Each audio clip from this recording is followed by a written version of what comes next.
In a quiet village surrounded by deep forests and sacred rivers, a stranger arrived one rainy evening.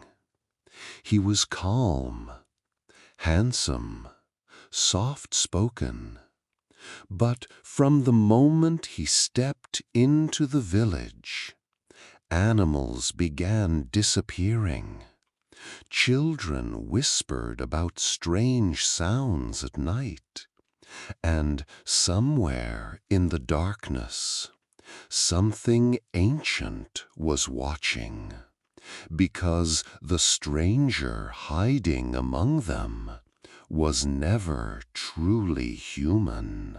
Morning came with golden sunlight washing over the village marketplace. Women sold fruits beneath colorful umbrellas. Children chased chickens across the dusty road. Drums echoed softly in the distance. Then, suddenly, the village grew quiet. A man nobody recognized had entered the market. His name was Kamau. Tall, calm, mysterious. And though his smile seemed warm, his eyes felt cold. Most villagers welcomed Kamau kindly, but one man did not.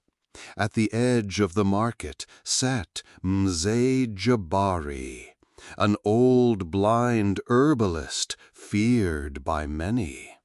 The moment Kamau walked past him, the old man froze. His hands trembled violently. Then he whispered words that chilled the air. "The serpent has returned." At first, Kamau seemed harmless. He helped villagers fetch water. He repaired broken fences. He spoke gently to everyone. Soon, people trusted him. But strange things began happening at night. Goats disappeared without a trace. Dogs barked endlessly into the darkness. And each morning, dead animals were discovered near the forest, their bodies pale, drained of blood. Fear slowly spread through the village. Unable to ignore her fear, a young woman named Nala visited the blind elder late one night. Inside his candle-lit hut, shadows danced across the walls. Nala asked quietly, "Who is Kamau?" The old man lowered his head. Then, slowly, he revealed the truth.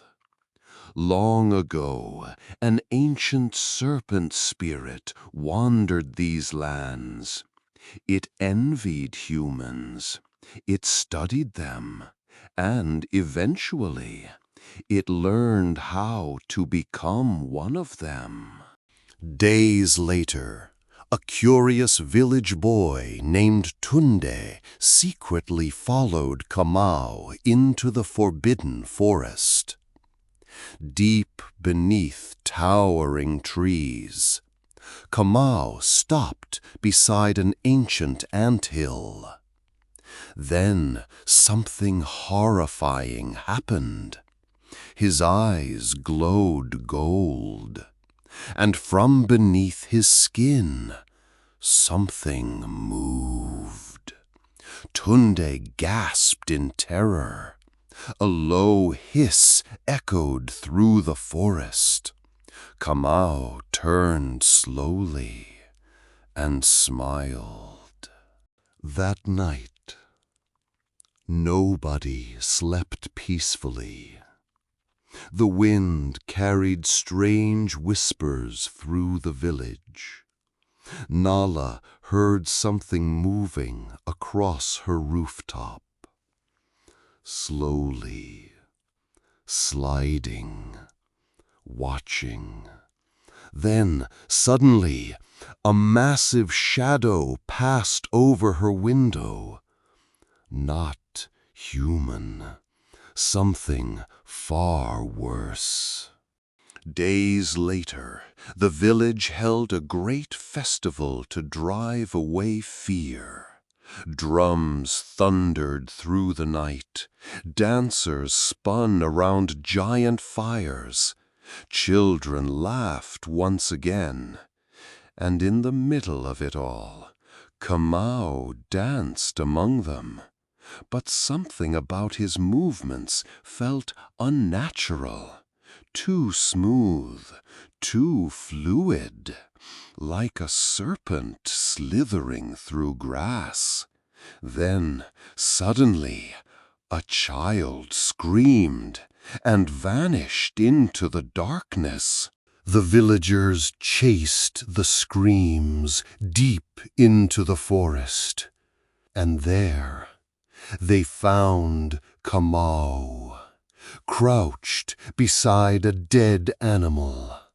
Blood covered his mouth. Then his body began to twist violently.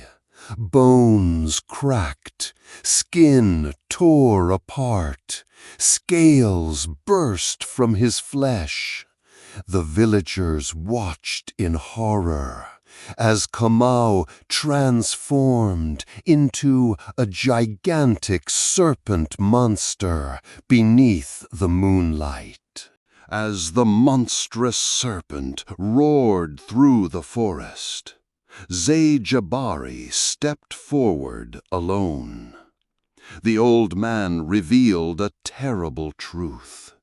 Years ago, he had failed to destroy the serpent spirit, and now the curse had returned.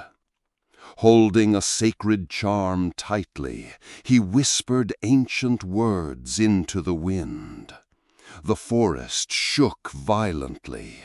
Light exploded through the darkness, and then silence. By sunrise, Kamau was gone. But deep in the grass beyond the forest, a small snake still slithered quietly through the shadows, waiting.